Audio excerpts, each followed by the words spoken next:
Bueno, comenzamos las jornadas. Es un día intenso, mañana y tarde, y qué mejor para nosotros que comience en la presentación de estas jornadas con su conferencia inaugural don Federico Mayor Zaragoza, ¿no? Siempre que hemos cursado una invitación a Federico Mayor Zaragoza ha acudido de manera generosa a nuestra universidad y se lo agradecemos porque por lo que representa, por lo que ha representado y por lo que sigue representando en nuestra sociedad y en el mundo en general, ¿no? Yo quisiera hacer una breve introducción, comentario a su currículum, sobre todo para aquellas personas, los jóvenes, que a lo mejor no tenéis tantas referencias como, desde luego, los de mi generación y los que hemos vivido estos últimos años desde las transiciones políticas en España y el papel relevante que ha tenido en todo esto, ¿no? Federico Mayor es doctor en farmacia por la Universidad Complutense de Madrid y catedrático de bioquímica de la Facultad de Farmacia de la Universidad de Granada, de cuya universidad llegó a ser rector, cargo que desempeñó hasta 1972, ¿no? Y al año siguiente fue nombrado catedrático de su especialidad en la Universidad Autónoma de Madrid, donde pudo desarrollar su actividad docente e investigadora, ¿no? Fue cofundador en 1974 del Centro de Biología Molecular Severo Ochoa de la Universidad Autónoma de Madrid y del Consejo Superior de Investigaciones Científicas. Y entre sus muchas responsabilidades durante su larga trayectoria profesional, el profesor Mayor ha desempeñado cargos desde subsecretario de Educación y Ciencia del Gobierno español, diputado del Parlamento español, consejero del presidente del Gobierno, ministro de Educación y Ciencia y diputado del Parlamento Europeo. En 1987 pasó a ocupar el cargo de director general adjunto de la UNESCO y en 1987 fue elegido director general de la UNESCO, que como saben ustedes es la organización internacional que tiene la máxima competencia en materia de educación y ciencia, siendo reelegido en 1993 para un segundo mandato. Es decir, su vida vinculada a la academia, a la docencia, a la investigación y a la gestión pública de todos estos elementos. Es decir, no se ha quedado en esas torres de marfil en las que algunas veces nos acusan a los profesores de estar, sino que ha estado en la realidad gestionando precisamente pues, las instituciones de apoyo a la educación y a la cultura. En 1999 decide no presentarse a un tercer mandato y a su regreso a España crea la Fundación para una Cultura de Paz, de la que es hoy día presidente. Pero los currículum, y en este caso muy reducido, no indican más que determinados datos de la vida, ¿no? Yo de Federico Mayor destacaría al menos que cumple ese triple objetivo que los clásicos decían que debía cumplir en las personas que quieren dar un mensaje eficaz y convincente y respetable ante un auditorio, ¿no? Él posee eso que llamaban el logos, es decir, la competencia analítica para analizar los problemas, para evaluar los argumentos a favor y en contra de cualquier problema o de cualquier realidad que nos rodea, ¿no?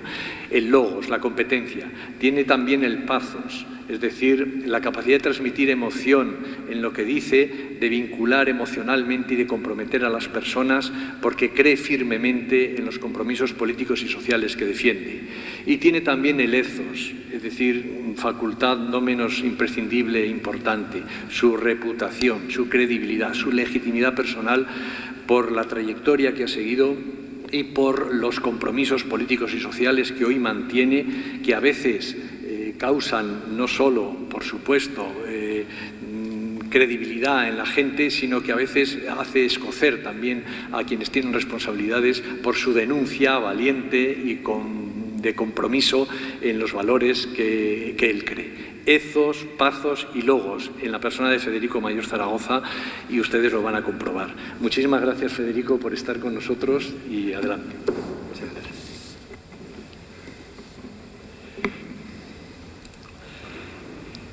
Encuentro, Universidad y Desarrollo, evolución de los objetivos de desarrollo del milenio a los nuevos objetivos de desarrollo sostenible. En primer lugar, quiero dar las gracias a don Juan Ramón de Páramo. Ya han visto ustedes que me ha hecho una presentación muy cariñosa y como todas las presentaciones, se llama laudatio, es decir, que hacen una alabanza pública, y se lo agradezco mucho. Y una vez más me gusta decir que la pondré en mi egoteca, porque esto fue lo que me contestó. Ustedes se acuerdan de Forges, del de las viñetas extraordinarias. Pues un día yo le envié un blog mío, que era una viñeta de Forges. Yo decía, una viñeta de Forges vale más que 100 sermones. Y lo publiqué y se lo envié a él. Y a los 10 minutos me contesta diciendo, gracias, Federico, lo pongo en mi egoteca. Pues bien, yo también pongo en mi egoteca estas palabras, sobre todo este final sobre el pazo, sobre el etos, etc. Y ahora lo único que quiero decirles es que estoy muy a gusto en la Universidad de Castilla-La Mancha. Aquí tengo amigos que estamos en la misma frontera y en la misma vanguardia, procurando activar los resortes, sobre todo de la gente joven, para que nos demos cuenta de que ahora tenemos que ser actores y dejar de ser espectadores, porque hay que actuar a tiempo. Mañana puede ser tarde. Y por eso puedo decirles que mi amigo Luis Arroyo Zapatero, después el profesor Eliseo Cuadrao, es una persona que tiene un gran prestigio a escala internacional, igual que lo tiene en la resolución de conflictos don Juan Ramón de Páramo.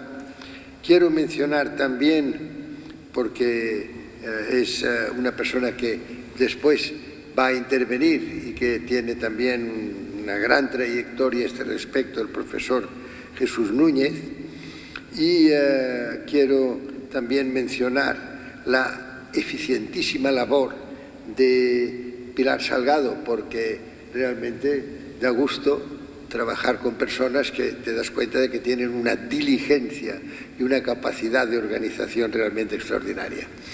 Y ya sin más, quiero empezar diciéndoles que hablamos de desarrollo del milenio, desarrollo después sostenible, pero vamos a detenernos un momento en la palabra desarrollo, para que veamos que ahora cuando hay algunas personas que dicen, bueno, claro, estos son como novedades, el desarrollo sostenible, el desarrollo del milenio. En el año, fíjense ustedes, en el año 1947, en la UNESCO ya se crea la Unión Internacional para la Conservación de la Naturaleza. Digo porque como ahora hay personas que dicen que todo eso del medio ambiente da la impresión de que nos lo acabamos de inventar, pues ya se crea en el año 1947 la Unión Internacional para la Conservación de la Naturaleza. Y empieza a funcionar 3 grandes programas. Uno que se llama el Programa Geológico Internacional, estudia la Tierra. Otro, el Programa Hidrológico Internacional, año 1951.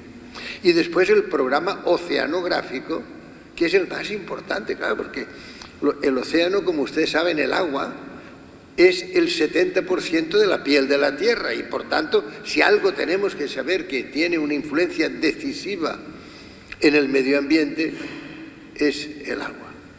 Y, por tanto, fíjense, ya tenemos, por tanto, un programa geológico, un programa hidrológico, un programa oceanográfico. En los años 50 se crea también un gran programa que se llama El hombre y la biosfera, The Man and the Biosphere. Ya se empieza a hablar de esta relación que en aquel momento no tenía el carácter de urgencia que tiene ahora, pero yo lo que quiero hacerles ver es que hay ya las raíces científicas muy sólidas desde hace muchísimos años. Y después se desarrollan las reservas de la biosfera, basados ya en los resultados de este gran programa, El hombre y la biosfera. Pero al mismo tiempo se empieza a hablar en las Naciones Unidas del desarrollo.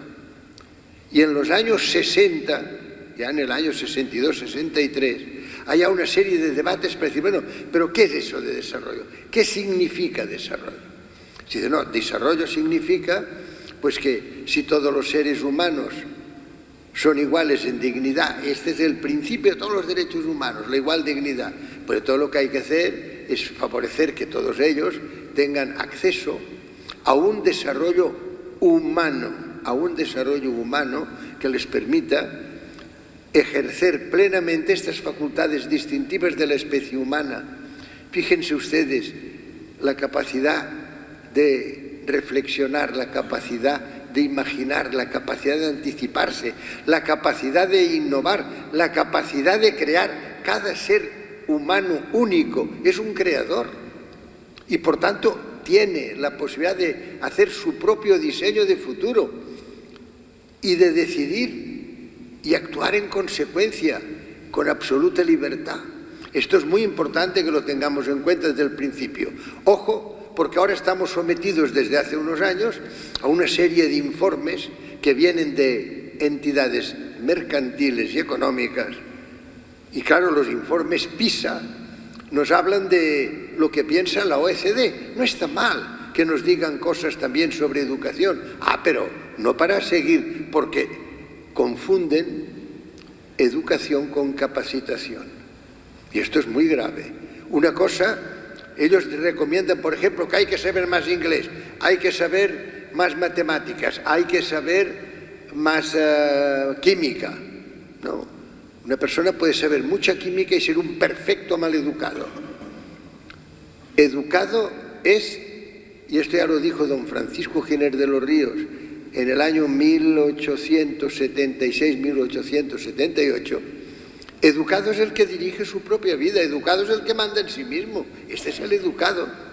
La UNESCO tiene una definición en su artículo primero del educado que es preciosa. Dice, son los que son libres y responsables. Libres, es decir, que actúan libremente. No hay nada peor que el dogmatismo, el supremacismo, el pensar que una ideología superior a la otra, una religión superior a la otra, una raza, una etnia, un America First, todo eso es terrible. ¿Por qué? Porque eso después ya lo sabemos y ahora tendríamos que ser muy cuidadosos en Europa porque están saliendo brotes de supremacismo y esto al final mata. Cuando en el año 33 un señor bien conocido, que en aquel momento era el canciller de Weimar, llamado Adolf Hitler, escribió un libro que se llamaba Mein Kampf, en el que decía que la raza aria es incompatible con la raza judía. Ya saben ustedes lo que pasó. Y hubo un señor llamado Benito Mussolini que dijo también que aquellos grupos que él tenía, los fascios, que tenían que ser dos romanos, pero con los romanos estaba claro, por el imperio, etcétera, que eran superiores a los demás. Y había otro señor del cual nos olvidamos con frecuencia, que era el emperador Hirohito en Japón, que dijo que los ciudadanos del imperio del sol naciente eran superiores a los demás, a las demás razas y a las demás modalidades del este del mundo. Ya saben también lo que pasó, millones de víctimas. Bueno, pues ahora tenemos que también saber eso, que todos los seres humanos somos iguales en dignidad y que la educación consiste precisamente en que nos demos cuenta de que todos somos iguales en dignidad y que cada uno debe mandar sobre sí mismo. Esto que se llama el derecho a decidir, todo eso no existe. El derecho a decidir sobre uno mismo, esto es lo que nos interesa. Yo no puedo decidir sobre otra persona, ni sobre un hijo mío, ni sobre mí, pero lo que puedo hacer y lo que debo hacer es decidir libremente, libres y responsables, responsablemente. Y para ser responsables tenemos que tener en cuenta a los demás. No puede ser que solo estemos pensando en un grupo, que estemos pensando en que un país, en una parte de un país, esto no. Tenemos que pensar al mismo tiempo que pensamos en que nosotros, fíjense, en castellano y también en catalán, nosaltres, nosotros. El yo implica pensar en los demás, es decir, la libertad personal va acompañada de la responsabilidad. Digo todo eso porque si no salimos de este principio fundamental de lo que es el desarrollo, entonces tanto da que hablemos de desarrollo del milenio como desarrollo del 2015 al 2030. Primero, desarrollo. ¿Desarrollo de qué? Desarrollo de esta capacidad para ser libres y responsables. En los años 60, en las Naciones Unidas, hubo grandes discusiones diciendo, es que solo hablamos de desarrollo económico. Fíjense, en el año 1995, cuando se llegaba al 50 aniversario de las Naciones Unidas, había habido 32 congresos mundiales de desarrollo económico y no había habido ni uno de desarrollo social. Y entonces, claro, favorecimos el que en Copenhague hubiera la primera reunión en 50 años de desarrollo social. Y se llegó a lo que se llamó 8 compromisos. Fíjense que no quisimos que se llamara compromisos, nos comprometemos a estas 8 cosas. ¿Por qué? Porque el desarrollo no puede ser solo económico. Porque si es solo económico, no se llega nunca a lo social. Esta es otra de las cosas que tenemos que tener muy claras, porque si no, nos engañaremos una vez más al proponer una serie de objetivos que no se van a cumplir, que es lo que ha pasado hasta ahora. Y lo primero que tenemos que hacer es decir, no, nosotros sabemos que tenemos que tener un desarrollo social y económico.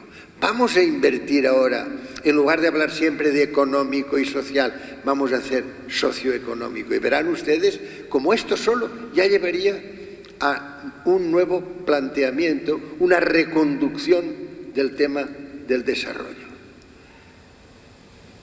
En las Naciones Unidas se crearon, al principio, es un diseño perfecto el que hizo en aquel momento el presidente Roosevelt. Además lo hizo con una mujer de una gran valía, que era su mujer, Eleonora Roosevelt. Ya saben que fue la gran redactora de los derechos humanos del año 48, ¿verdad?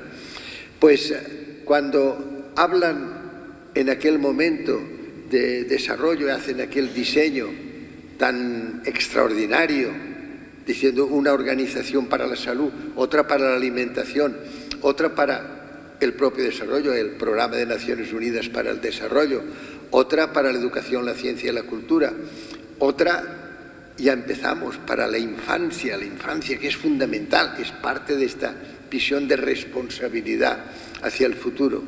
Pues bien, crearon también el ECOSOC.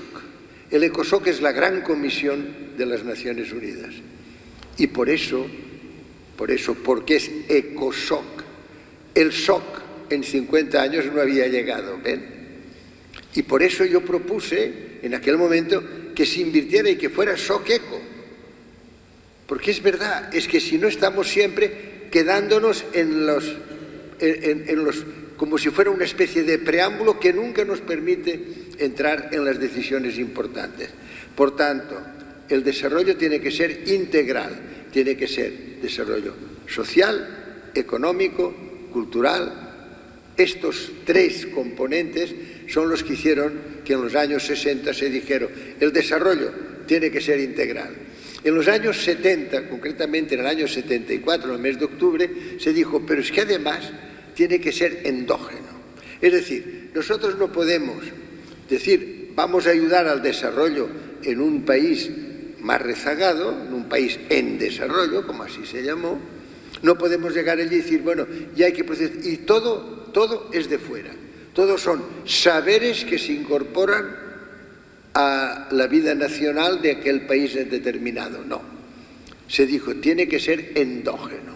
Es decir, nosotros tenemos que compartir con los diversos países estos conocimientos, estos saberes que nos permiten, por ejemplo, la explotación de sus recursos.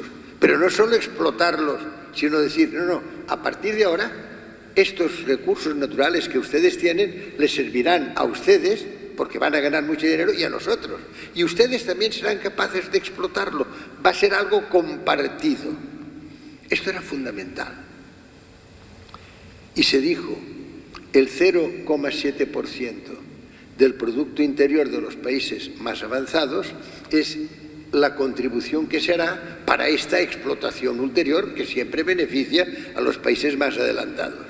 Pues ya lo ven, ya ven lo que está pasando. Qué vergüenza lo que está pasando con el coltán, con la columbita tantalita en la región de los Kivu, en África. Es una vergüenza. Hemos llegado allí los europeos, hemos llegado allí grandes compañías y estamos explotando en lugar de compartiendo, en lugar de facilitando un desarrollo endógeno, un desarrollo local. Por tanto, en la era de los 74, como les digo, se dijo, ahora hay que favorecer el desarrollo endógeno y para eso el 0,7%. Miren, otro fracaso. El 0,7% no lo ha dado más que en algunos momentos los países nórdicos o algún país nórdico. El resto de los países han sido incapaces de dar una cantidad que fuera digna al menos para ayuda al desarrollo. Fíjense que si damos el 0,7%, y esto yo lo calculo muy rápidamente, los catalanes sobre todo somos muy rápidos en cálculos de esta naturaleza. Si damos el 0,7%, quiere decir que nos quedamos el 99,3% en nuestro bolsillo. No está mal. Era muy razonable el 0,7%. Pues no, señor. Lo máximo que hemos dado en España se alcanzó en el año 2009, que fue el 0,51%. Y en aquel momento hay que reconocer que el gobierno había hecho un gran esfuerzo y estábamos en una posición muy digna a escala europea. ¿Qué ha pasado desde entonces? No llegamos al 0,1%.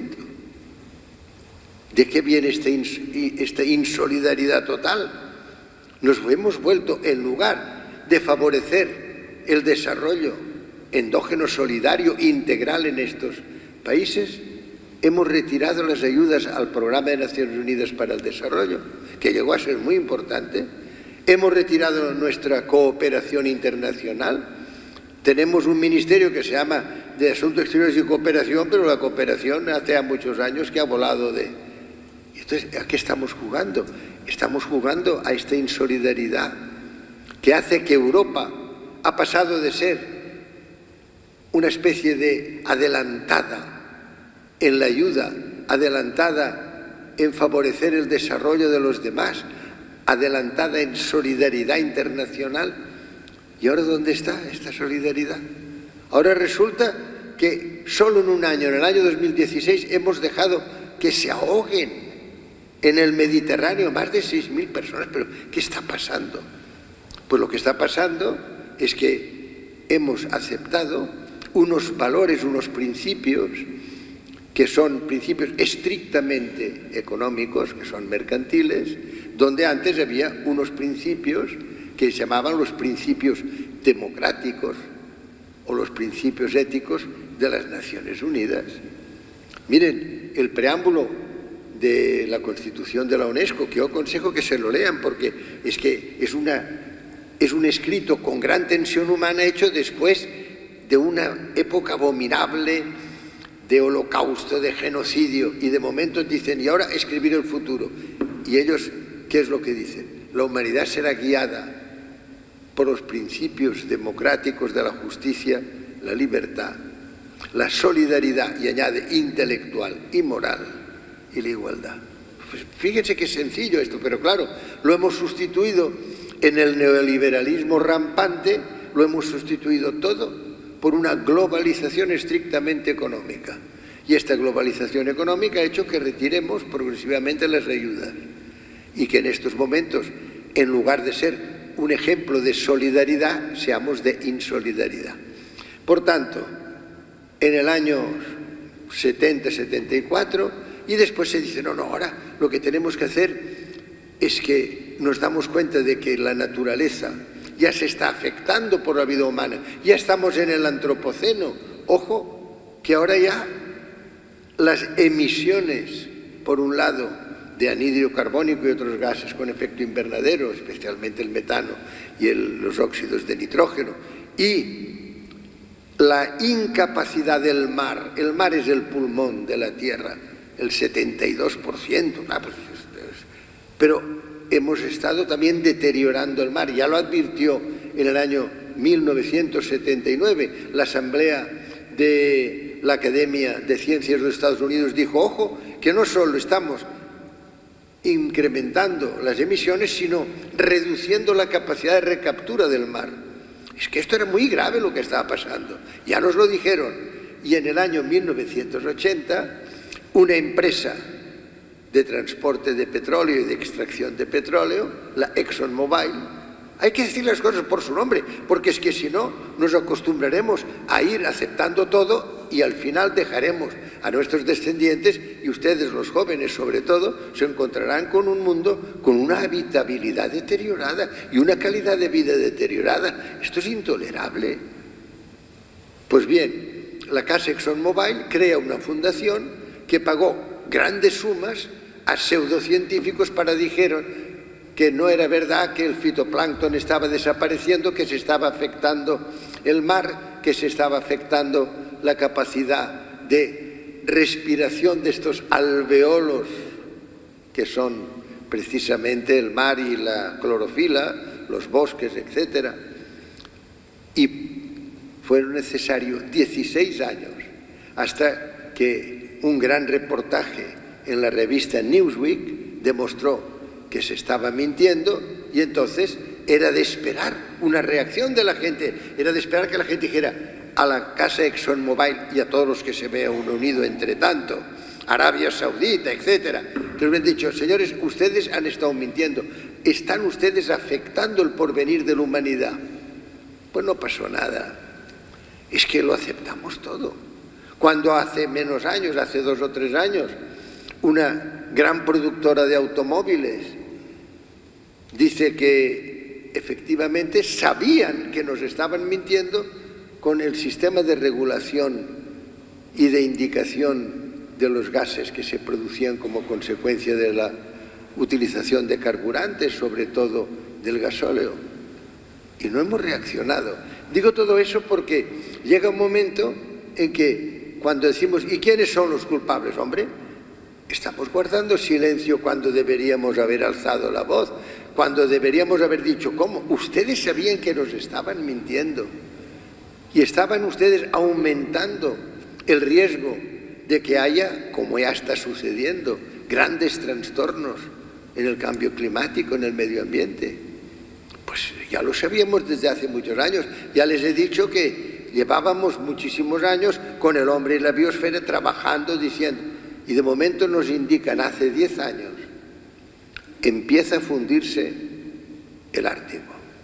El Ártico eran 1.200.000 kilómetros cuadrados de hielo. Y el hielo, ya saben que el Ártico, el hielo está sobre el mar. Y en la Antártida el hielo está sobre la tierra, en buena parte. Bueno, pues, y nos dicen, ojo, que el Ártico empieza a fundirse. Y nosotros, en lugar de reaccionar rápidamente y decir, a ver, ¿qué hay que hacer? Pues miren, tenemos que empezar esto, tenemos que empezar a saber que tenemos que hacer que no haya petroleros que laven sus tanques en medio del océano, porque hacen que el fitoplancton se asfixie y por tanto no tengamos recaptura del anhídrido carbónico. Vamos a fortalecer el uso de energías que no produzcan estos gases con efecto invernadero. Vamos a tomar una serie de medidas. Ni una. Es más, ya estaban mirando a ver qué había debajo del Ártico.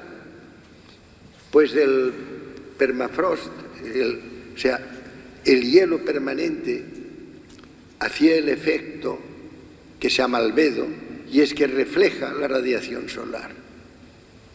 Y esta radiación solar, por tanto, no calienta el agua del mar, sino que es repelida por esta inmensa capa de hielo, 1.200.000 kilómetros. ¿Saben ustedes cuántos nos quedan después de 10 años tan solo? No llega a 120.000 kilómetros cuadrados. No puede ser. Tenemos que tomar medidas rápidamente, tenemos que exigir a los gobernantes que tomen medidas. Es que no puede ser porque, vuelvo a repetir, habrá cambios climáticos, ya los está viendo, que pueden hacer que la calidad de vida sobre la Tierra en el futuro pues decrezca de una manera muy significativa y por tanto tenemos que actuar. Y tenemos que actuar a tiempo, a tiempo, a tiempo. Todo eso hay que subrayarlo para que sepamos a qué estamos jugando exactamente. ¿Quién podría garantizar que esto se lleve a cabo? Un sistema multilateral democrático. Miren, Yo en aquel momento era director general de la UNESCO, pues yo colaboré, lógicamente, no solo en la redacción de los Objetivos de Desarrollo del Milenio, sino en la Carta de la Tierra. Es otro documento que yo les aconsejo a todos ustedes que lo lean, porque, claro, son pautas preciosas y nos ponen delante de nuestras responsabilidades. La Carta de la Tierra, fíjense que empieza diciendo, por ejemplo, y vale la pena que se lo diga yo ahora, dice: estamos en un momento crítico de la historia de la Tierra en el cual la humanidad debe elegir su futuro. A medida que el mundo se vuelve cada vez más interdependiente y frágil, el futuro depara a la vez grandes riesgos y grandes promesas. Para seguir adelante debemos reconocer que en medio de la magnífica diversidad de culturas y formas de vida somos una sola familia humana y una sola comunidad terrestre con un destino común. Yo encuentro que es muy importante que leamos, porque después además nos dice cómo podemos vivir y cómo podemos ir hacia adelante y alimentar a toda esta gran cantidad de personas si en lugar de tener el concepto de seguridad que tenemos ahora, somos capaces de modificarlo. Porque es que lo único que sabemos ahora es bombarderos, es misiles. El señor Trump, además, ha cometido la indecencia de decir que los misiles que él enviaba eran misiles bonitos, nuevos y smart y elegantes. ¿Qué estamos haciendo? Y aquí en España hemos reaccionado rápidamente. Sí, vamos a aumentar los gastos de defensa. ¿Saben cuánto gastamos hoy, cada día en gastos de defensa a escala mundial? 4.000 millones de dólares al día. Y hoy morirán más de 20.000 personas solo de hambre. O sea que tenemos otras guerras. Las nuestras son otras guerras, señores. No son las guerras de los bombarderos y la gente se nos muere de hambre, de extrema pobreza en el mundo.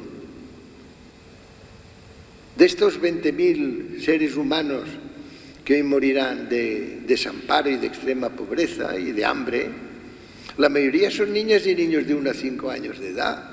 Y esto es lo que tenemos que saber y tenemos que decir que basta.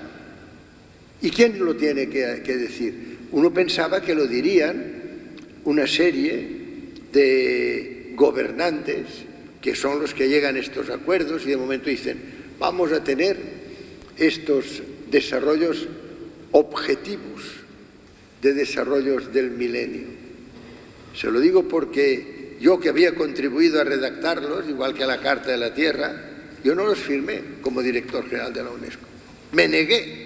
¿Por qué? Pues porque me di cuenta de que el neoliberalismo, que tenía dinero para dar tantísimos miles de millones a las armas y a los gastos militares, no iba a pagar para que tuviéramos las 5 prioridades de las Naciones Unidas. Las 5 prioridades de las Naciones Unidas son: la primera, la alimentación. La primera organización que creó Roosevelt fue la FAO. Claro, gente tiene que comer. Lo primero que tenemos que hacer es que la gente coma. Segunda prioridad, el agua. Gente tiene que beber. No puede ser que pensemos que hoy habrá miles de mujeres, sobre todo millones, que tendrán que ir a buscar con este ejercicio circense unos litros de agua para después hervirlos. ¿Qué es eso? O sea que hay 4.000 millones para bombarderos y para misiles y para escudos antimisiles y no tenemos para que todo el mundo tenga asegurada el agua potable. Tercera prioridad, servicios sanitarios de calidad. Aquí nosotros estamos muy acostumbrados a tener unos servicios sanitarios de una gran calidad, pero después pensamos, todos estos que están ahora en estos campos de concentración en Turquía, donde estamos recluyendo a los inmigrantes, ¿qué está pasando? ¿Cómo puede ser que nosotros aceptemos que esta gente no tenga estos servicios sanitarios? Cuarto, cuidado del medio ambiente. Tenemos que acostumbrarnos a reclamar y nosotros mismos dar buen ejemplo de cómo cuidamos el medio ambiente. Quinto, calidad de la educación para todos. Es que estos sí que son objetivos de desarrollo. Esto sí que haría cambiar el mundo. Esto sí que haría que fuéramos una serie de ciudadanos del mundo, que fuéramos capaces de ser responsables y de no estar distraídos.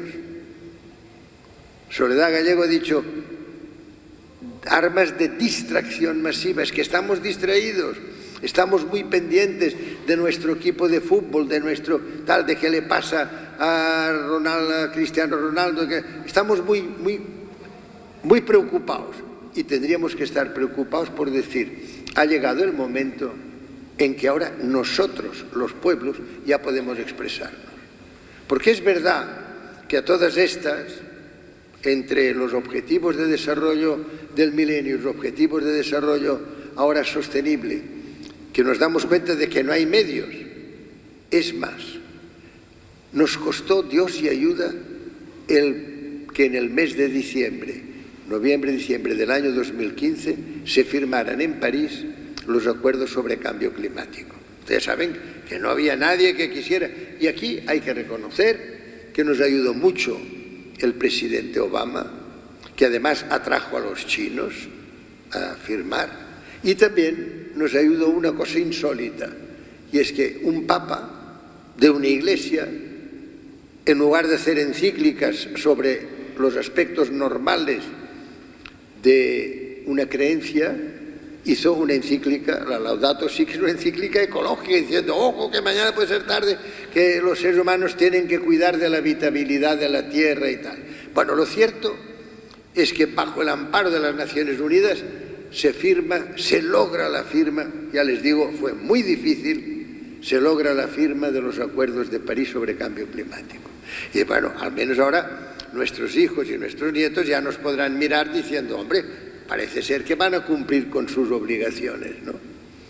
Pues llega el señor Trump y el señor Trump dice, más dinero para defensa, y no voy a poner en práctica ni los acuerdos de París, firmados por su antecesor, ni voy a poner en práctica los objetivos de desarrollo sostenible.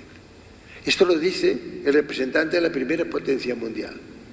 ¿Y qué hemos hecho nosotros? ¿Qué ha hecho Europa? Pues ya lo ven, callarse. No puede ser, no puede ser. No solo se ha callado, sino como les decía, no solo se ha callado, sino han borrado del orden del día de la reunión del G7 los puntos que se referían a cambio climático y objetivos de desarrollo sostenible.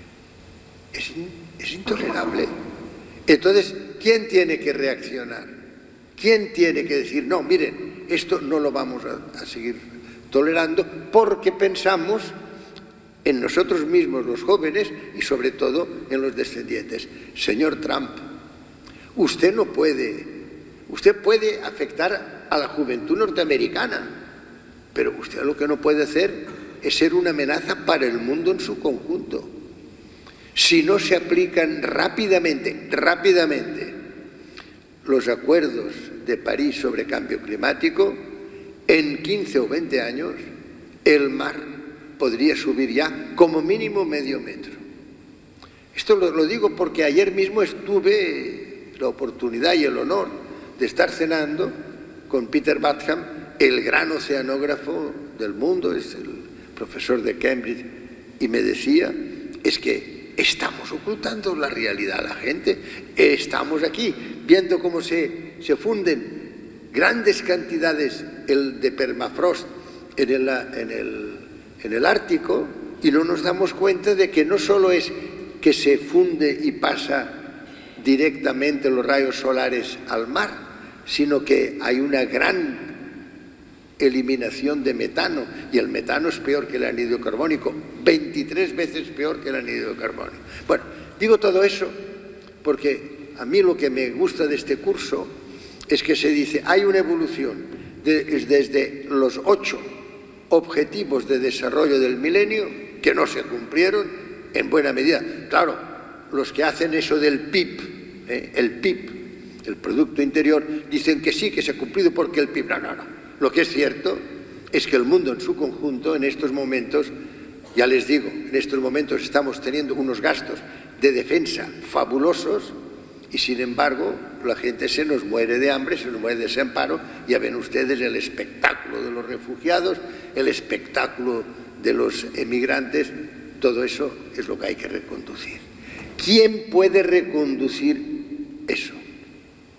No lo puede hacer ni el G7, ni el G8, ni el G20. Y esto es una de las cosas que tenemos que también decir. ¿Cómo fue posible que la humanidad en un momento, la década de los 80, yo la viví muy intensamente, era un momento en que decías, ahora sí que las cosas están cambiando. Mira, ahora se llega a la paz en El Salvador, mira, ahora se llega a la paz en Mozambique, mira, ahora un solo señor, llamado Nelson Mandela, es capaz de, después de 27 años de cautiverio, es capaz de salir de la cárcel y, en lugar de decir, y ahora aquí vamos, en un gran sentido de reconciliación, ya saben, eliminó el apartheid racial, que era la forma más abominable de racismo, en unos meses. Y había otro que todavía vive, aunque está enfermo, que era Mikhail Gorbachev, que con el símbolo del desmoronamiento del muro de Berlín consigue que toda la Unión Soviética desaparezca y se convierta en una Commonwealth of Independent States, en una comunidad de estados independientes.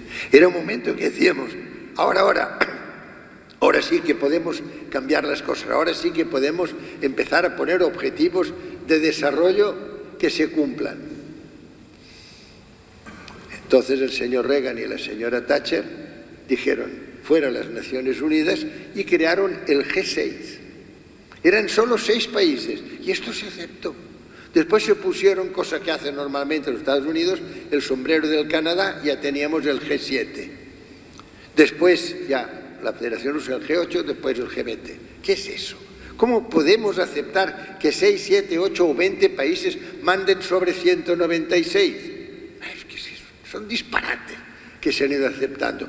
Se ha ido debilitando la calidad y la frecuencia y la altura de las intervenciones del sistema de las Naciones Unidas. Los Estados Unidos se han ido de las instituciones, han dejado de pagar sus cuotas. El Partido Republicano siempre ha estado en contra del multilateralismo.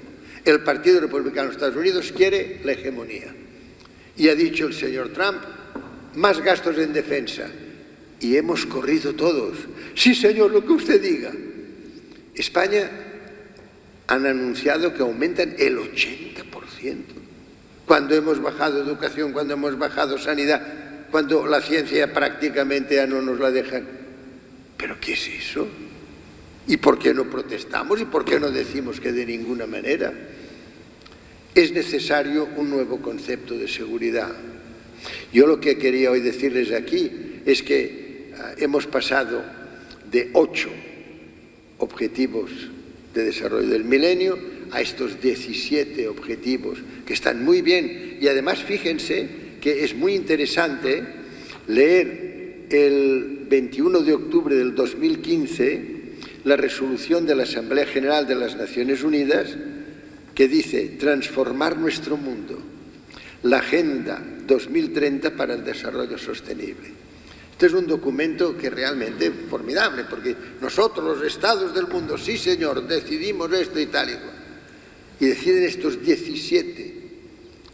Empiezan igual que los de desarrollo. Primero, eliminar el hambre. Pero eliminar el hambre aumentando la producción de bombarderos, y ahora nosotros también hemos firmado corbetas y aquí a gastarnos más dinero todavía de los 4.000 millones de dólares al día en gastos militares y en armamento. No puede ser. Miren, hace 2 años me pidió una gran mujer, que es la que llevaba en aquel momento el International Peace Bureau de Ginebra, que es Premio Nobel de la Paz desde el año 1910, fue uno de los primeros premios Nobel. Y me vino a ver, se llama Ingeborg Breines, y me dijo, vamos a hacer una gran manifestación en Berlín, que es la ciudad símbolo del horror de la guerra.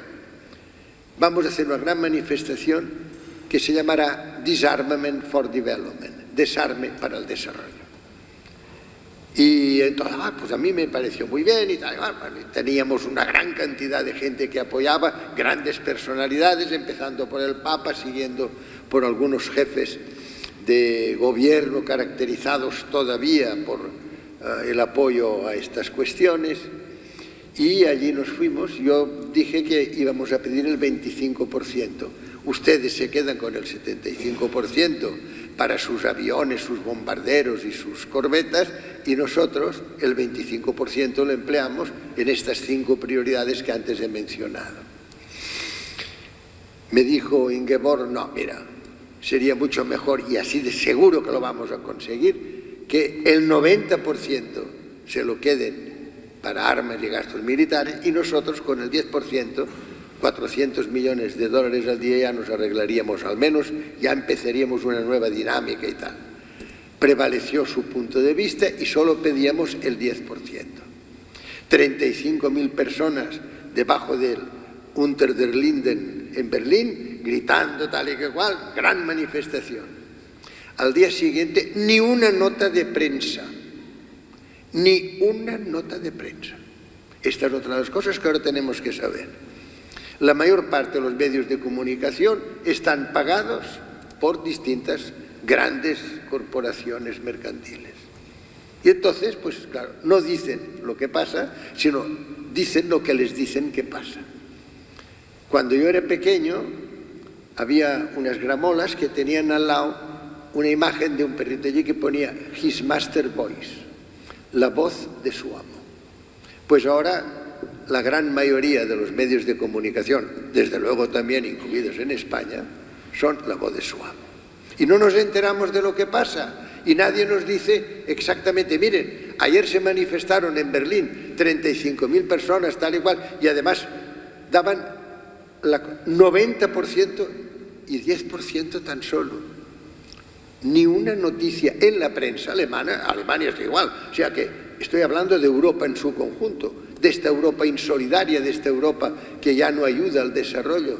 Por tanto, tanto nos da tener los objetivos de desarrollo del milenio como los objetivos de desarrollo sostenible, si no hay medios. Y cuando pedimos, nosotros pedimos el 10%, ni el 10, ni el 8, ni el 7, ni el 6, ni el 5, ni el 1%, ni un céntimo. Pues ahora tenemos que recapacitar y decir, oigan, ¿qué está pasando? Y además no va usted a aplicar los acuerdos de desarrollo, no va usted a aplicar el desarrollo sostenible, señor Trump. Pues Europa dejará de adquirir productos norteamericanos, por ejemplo. Hombre, tenemos que tener políticas que sean multilaterales, que reflejen a la humanidad en su conjunto. Voy a terminar diciéndoles que hasta hace poco, hace tan solo 20 y tantos años, el que hubiera dicho en aquel momento, y ahora vamos a cumplir lo que dice este maravilloso inicio de la Carta de las Naciones Unidas. Dice, como ustedes ya lo habrán visto, dice, nosotros los pueblos hemos resuelto evitar a las generaciones venideras el horror de la guerra. Es decir, nosotros los pueblos hemos resuelto que a partir de ahora vamos a construir la paz, no vamos a construir la guerra. Si vis pacem para bellum, si quieres la paz, prepara la guerra, es un adagio perverso que ahora ya lo vamos a abandonar para siempre. A partir de ahora, nosotros los pueblos vamos a evitar el horror de la guerra a las generaciones venideras. Y ahora diríamos nosotros los pueblos, vamos a evitar a las generaciones venideras que vivan en un mundo con una calidad de vida y de habitabilidad de la tierra inferiores. Esto sería lo que ahora ya podríamos hacer. Entonces era prematuro, ahora ya se puede hacer. ¿Y desde cuándo se puede hacer? Pues se puede hacer desde que hará unos 25 años tuvimos la posibilidad, gracias a la tecnología digital, de podernos expresar libremente, de saber lo que pasa en el mundo. Yo he estado viviendo durante muchísimos años en un mundo y en una España que ya era avanzada relativamente sobre otros muchos países, donde el 90% de la gente nacía, vivía y moría en 40 kilómetros cuadrados. Claro, la gente no sabía nada de lo que pasaba en el mundo, no podían ser ciudadanos del mundo, no podían sentirse afectados por las grandes amenazas a escala global. No, porque para ellos, ya les digo, ellos tenían su área y se ha acabado. Teníamos, porque yo estaba igual que ellos, no teníamos la menor información. No sabíamos lo que pasaba más allá de esto, nuestro entorno, unos kilómetros cuadrados. Éramos obedientes. Llegaban y decían, los jóvenes de reemplazo de parte del señor alcalde, y todos, y a cantar y a ir al ejército, que era lo que teníamos que hacer, y las mujeres en la cocina y en la costura. Y todo eso ha cambiado gracias a que de momento sabemos lo que pasa en el mundo. De momento ya podemos expresarnos, ya podemos decir sí o no, podemos decir lo que nos parece gracias a la tecnología digital. Y lo más importante, no me canso de repetirlo, es el cambio fundamental en relación a la mujer. La mujer hasta hace unos años no existía. Yo mismo, como profesor de bioquímica, pues yo recuerdo que hace muchos años, y lo cuento con frecuencia, cuando yo empecé lo que ahora se llama la prueba del talón para evitar que haya niños discapacitados con daño neuronal, y de momento dije, lo voy a confiar a una mujer. Entonces había muy pocas alumnas en bioquímica. Y dije, los voy a confiar a esta persona. Y se acercaron a mí con muy buena fe, muchos amigos y muchos colegas, diciendo, ¿va usted a confiar a una mujer un proyecto tan importante? Porque esto era el concepto de que la mujer no pertenecía al poder. Y es verdad. Cerremos los ojos y digamos, desde el origen de los tiempos, ¿quién ha sido el responsable de lo que ha pasado en el mundo? Los hombres. Siempre poder absoluto, absoluto masculino. Durante siglos y siglos y siglos. Y si quieres la paz, prepara la guerra, hemos preparado la guerra. Ahora, por primera vez, podemos expresarnos. Por primera vez sabemos lo que pasa. Por primera vez la mujer progresivamente en la toma de decisiones a todas las escalas. Esta es la solución. Ahora sí, ahora ya podemos decir nosotros los pueblos, porque antes cuando hablábamos de pueblos eran solo hombres. Ahora ya podemos decir nosotros los pueblos, es decir, los hombres y las mujeres en plano de igualdad. Ahora vamos a tomar las riendas de nuestro destino y vamos a decir que actuaremos y actuaremos a tiempo y pondremos en práctica los objetivos de desarrollo sostenible y impondremos el que esto se haga así, porque si no dejaremos de comprar productos. Es decir, ahora los pueblos tienen que pasar al primer plano. No tenemos que esperar nada de órdenes superiores y lo primero que tendríamos que hacer es reclamar el restablecimiento de unas Naciones Unidas fuertes, de unas Naciones Unidas en que hubiera representación de nosotros los pueblos. Fíjense ustedes qué incongruencia. Dice, nosotros los pueblos, y a continuación solo fueron estados. Y que nadie diga que estos son utopías, porque cuando se creó en el año 1919 la Sociedad de Naciones en Ginebra, ya se hizo una de las grandes asociaciones u organizaciones del sistema, la laboral, la que está en Ginebra, que tenía el 50% de estados y el 50% de la sociedad civil. Pues ahora lo que tendríamos que hacer es esto, es decir, vamos a refundar unas Naciones Unidas en donde haya el 50% de Estado, muy bien, pero el 50% representantes de las organizaciones que hoy ya tienen a ciudadanos del mundo, porque ya desde donde estemos pensamos en el mundo en su conjunto, desde Ciudad Real pensamos en el mundo en su conjunto y por tanto ya podemos decir que ahora vamos a hacer unas Naciones Unidas que además tengan un Consejo de Seguridad territorial, muy bien, pero también tengan un Consejo de Seguridad que tenga en cuenta los habitantes de estos territorios. Porque ahora tenemos gran capacidad de protección de los territorios, pero no de los que los habitan. alimentación, sanidad, educación, medio ambiente. Estas son las prioridades que podemos poner en práctica. Queridos amigos, si no pasamos de ser espectadores a ser actores, si las universidades, si la comunidad intelectual, científica, artística, es decir, los creadores, aquellos que utilizan normalmente esta facultad distintiva de la creatividad, si no somos capaces de cambiar nosotros las cosas, puede ser que un día, yo les puedo decir que para mí fue lo más, quizá en aquel momento, al final de los años 40, yo tenía 16 años y leí un libro de Albert Camus que terminaba con una frase que me dejó pues muy impresionado y que ha guiado mucho mi vida. Decía Albert Camus: les desprecio porque podían y no se atrevieron. Vamos a actuar de tal manera que dentro de unos años nuestros descendientes y los jóvenes que hoy están aquí no vuelvan la vista hacia atrás y digan: les despreciamos porque pudiendo no se atrevieron. Muchas gracias.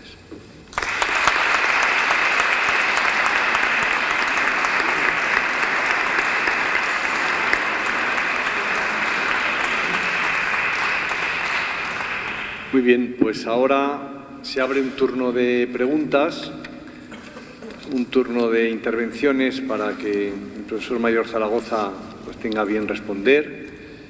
Venga, anímense. Tienen una ocasión de una persona que ha conocido la evolución de la política internacional de las últimas décadas, ha sido protagonista y actor de todas ellas, y creo que puede ser, bueno, interesante para ustedes, ¿no?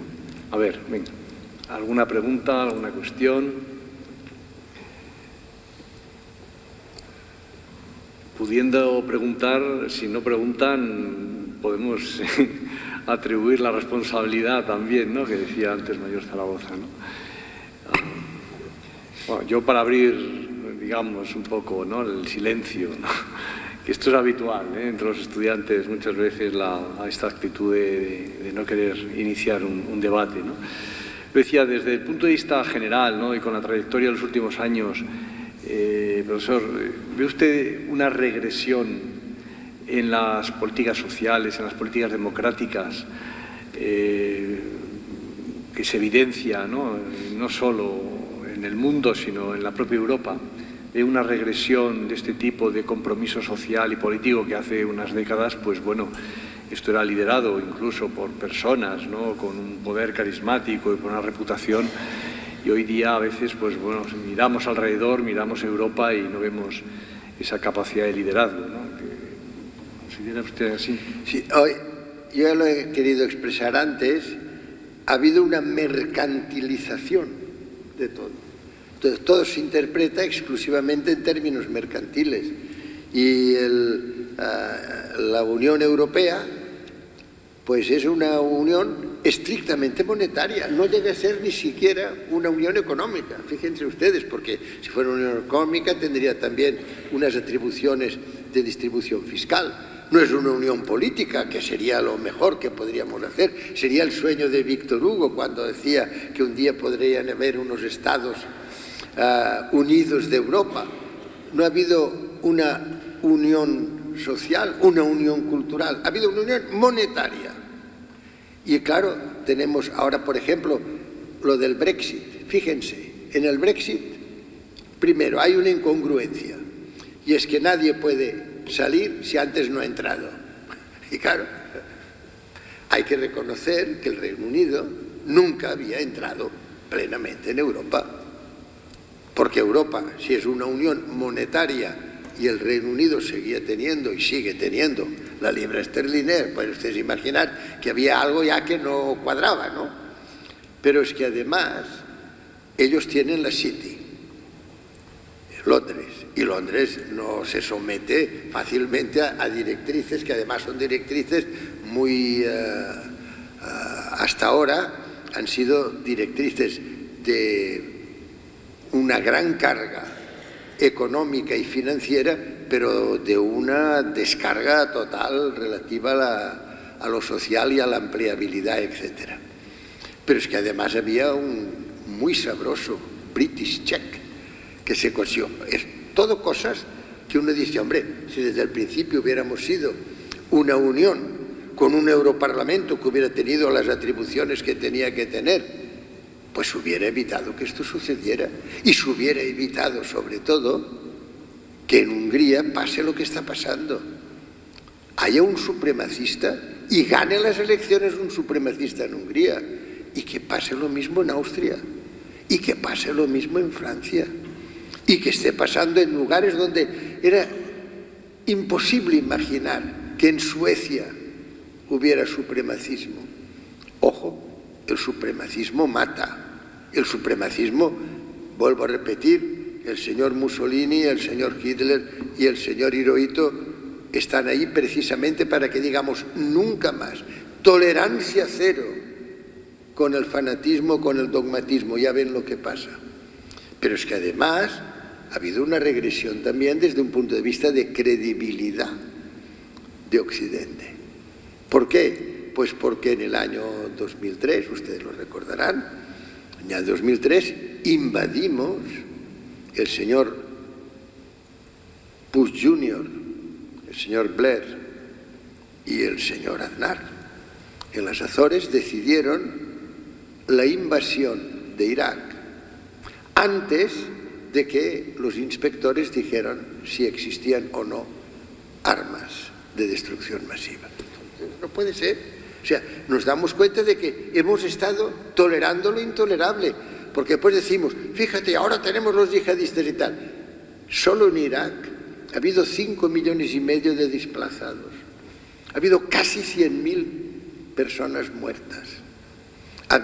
Hoy hay más de 30.000 mutilados. Y todo eso no lo podemos hacer así y tal. Y ahora ya hemos hecho algo que es absurdo, que era totalmente inconveniente y se hizo fuera de las Naciones Unidas, ¿ven? Se hizo sin esperar a las Naciones Unidas, se hizo desobedeciendo a las Naciones Unidas. Ahora, hace 4 días, se ha bombardeado Siria, y en Siria, ¿qué es lo que está pasando? 7 años. ¿Por qué? Pues porque las Naciones Unidas las tienen abandonadas, las tienen marginadas. Y esto es de lo primero que tendríamos, ya se lo decía, solo tendríamos que procurar restablecer este prestigio. No hubiera pasado lo que está pasando. Ustedes pueden imaginar, si ustedes ahora fueran yemenitas, pensar que el Yemen ha encargado este grupo de países de la plutocracia, el G7, han encargado a un país que es precisamente el incumplimiento total de los derechos humanos, que se llama Arabia Saudita, le han encargado que sea el que vigila lo que pasa en Yemen. ¿Pero qué está sucediendo? ¿Qué ha pasado en Egipto? Egipto es muy importante, no solo para toda la zona norteafricana, es muy importante para el mundo en su conjunto, Egipto. Ya lo ven. Teníamos a una persona, se llamaba Mubarak, que tenía seguramente defectos y tal, pero ahora, ¿qué es lo que tenemos? Pues tenemos un dictador en Egipto, y hemos hecho que aquella primavera árabe que hubiera podido, con un buen sistema a escala mundial, hubiera podido ser un éxito, porque era la voz de la gente, pues ha sido un disparate. Contestando, por tanto, a tu pregunta, yo creo que está claro que hay, en general, una retracción. ¿Por qué? Pues porque estamos sometidos a un sistema que, por ejemplo, aquí, en el caso de España, de momento se declara la crisis, y es una crisis norteamericana, de los hedge funds de los Estados Unidos, y de la Lehman Brothers, y de la Morgan, es una crisis americana. Y de momento resulta que aquí en España nos dicen, ustedes forman parte de los PIGS. PIGS es cerdo, ¿no? Bueno, pues Portugal, Irlanda, Grecia y España somos los PIGS. Y a los PIGS nos aplican unas medidas y nos dicen, y si no entraremos en rescate y la deuda de no sé qué y la austeridad de no sé cuántos. Ya ven ustedes lo que ha pasado.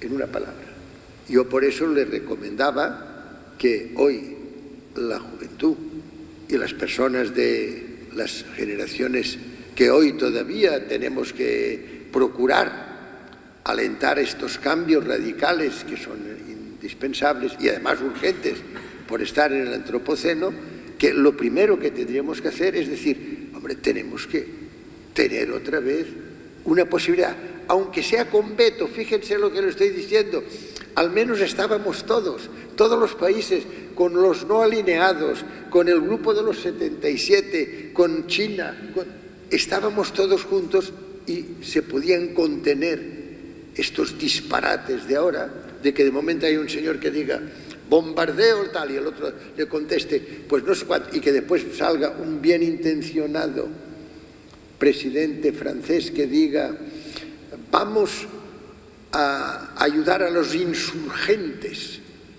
en Siria y vamos a constituir un gobierno alternativo. Y tiene que haber un señor llamado Vladimir Putin que le llama y le dice señor presidente, sus servicios de información, sus servicios de inteligencia seguramente no le han informado a usted de que el 60% de lo que usted llama insurgentes son personas pertenecientes al Estado Islámico, a la Yihad o Al-Qaeda. En una palabra, la situación actual del mundo, viendo cómo se ahogan los emigrantes, viendo cómo nosotros los recluimos con Turquía, es decir, que no tenemos 20.000 millones en Europa para atender a los emigrantes. Y esta es la cantidad que damos a un solo banco en España.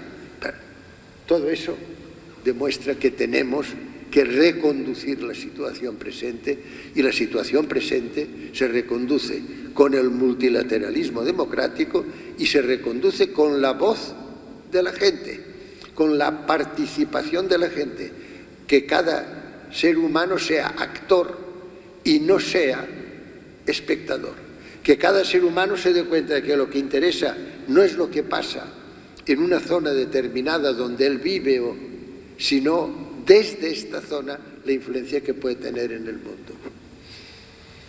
Gracias. Sí. Por ahí hay una pregunta.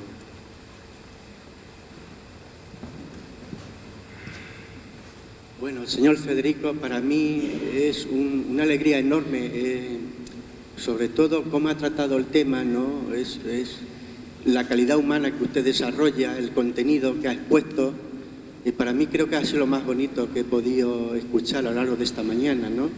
Sobre todo porque en compañía de otros compañeros que llevamos 20 años luchando en temas sociales, reivindicativos desde las bases sociales, ¿no?, hacia los países en vías de desarrollo, ¿no?, como son educación, sanidad, enseñanza.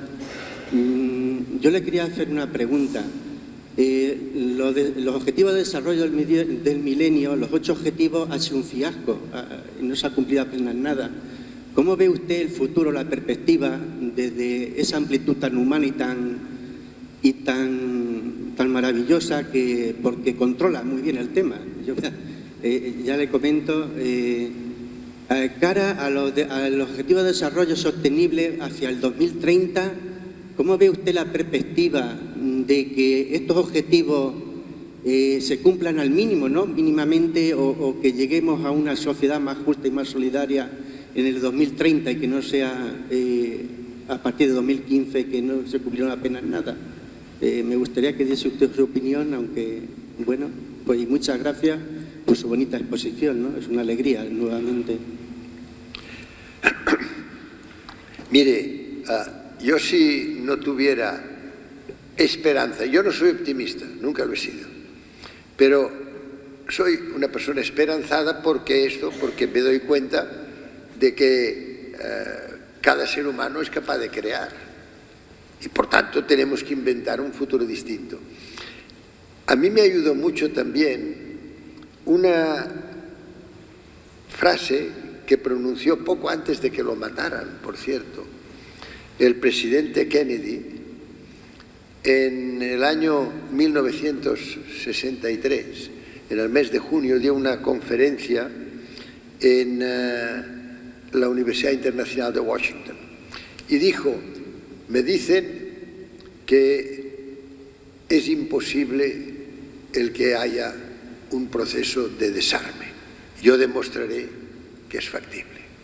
Me dicen que la paz es una utopía. Yo demostraré que la paz puede construirse. Y acabó diciendo, porque no existe ninguna amenaza, ningún reto, él dijo challenge, ningún desafío que se sitúe más allá de la capacidad creadora que distingue a la especie humana. Fíjense, por tanto, que nos dice, ojo, que el futuro se inventa. Estamos siempre hablando del pasado, estamos siempre del pasado las lecciones. Hay que aprender las lecciones del pasado, pero lo que está por hacer todavía es el porvenir. El porvenir está por hacer. Y esta es nuestra esperanza. Y por eso, yo que vuelvo a decir, no soy una persona optimista, si hoy he venido yo aquí y he hablado con mi amigo Juan Ramón Páramo y con Luis Arroyo Zapatero, es porque ellos también son personas que comparten esta esperanza. Porque si no, yo encontraría que venir aquí y decirles a ustedes, oigan, miren, pues objetivo de desarrollo sostenible, vamos a ver qué pasa. Si seguimos como hasta ahora, no habrá un duro. O sea que volveremos a lo mismo, volveremos a considerar que el PIB de Uganda, fíjense ustedes, ven cómo van las cosas mejor. Ustedes saben por qué el PIB de Uganda y de Ruanda está últimamente subiendo. Pues porque es donde se hace la gran transacción del coltán que viene de las zonas de los Kivu y de los Grandes Lagos. Así de claro, pues una vergüenza. O sea, dejémonos ya, por tanto, de esta visión estrictamente mercantil de lo que significa el desarrollo y digamos, no, el desarrollo sostenible, que son preciosos, además, estos 17 objetivos. Esto es lo que tenemos que llevar a la práctica. Y para llevarlo a la práctica tenemos que saber que necesitamos un nuevo concepto de seguridad. Y que este nuevo concepto de seguridad debe expresarse en que las Naciones Unidas, junto a un Consejo de Seguridad Territorial, tiene que haber un concepto de seguridad, un Consejo de Seguridad Socioeconómico y un Consejo de Seguridad Medioambiental. A mí me preocupa mucho que sepamos que estamos degradando el medio ambiente y que nosotros sigamos aquí diciendo, no, es que ahora ya es apremiante y además podemos hacerlo y tenemos la capacidad para cambiar las cosas y tenemos la capacidad de alimentar a todo el mundo. Todo el mundo puede ser. Y lo que pasa es que, vuelvo a repetir, estamos gastándonos 4.000 millones y además hacemos de momento grandes aspavientos. Es que ha utilizado armas químicas. Señor Trump, ¿por qué el Partido Republicano de los Estados Unidos no acepta que haya desarme total atómico? Lo he vivido. Año 1986, Reykjavik.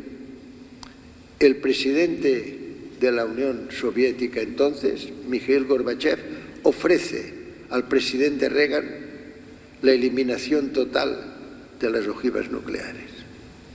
Y la respuesta, que era de esperar, porque es la de siempre, es que 70% sí, se acepta una disminución del 70%, pero el 30% no, porque razones de hegemonía. No decimos que las armas químicas son malas, pues mire usted que las armas atómicas, y sin embargo se continúa con el 30% de las armas atómicas. ¿Sabe qué le contesta Gorbachev a Reagan? Le dice, le voy a contestar con la misma frase que el gran presidente Eisenhower saludó el momento en que Kennedy tomó posesión en el año 61. Le dijo, señor presidente, ya es usted la persona más poderosa de la Tierra, excepción hecha del complejo bélico industrial de los Estados Unidos. O sea que tenemos que poner, por tanto, las cosas en su sitio. Tenemos que saber que hoy hay una serie de impedimentos habituales para el multilateralismo que ahora tienen que desaparecer. ¿Por qué? Pues porque ahora ya no es un problema de un país, ya no es un problema de un continente, es el problema de la humanidad en su conjunto.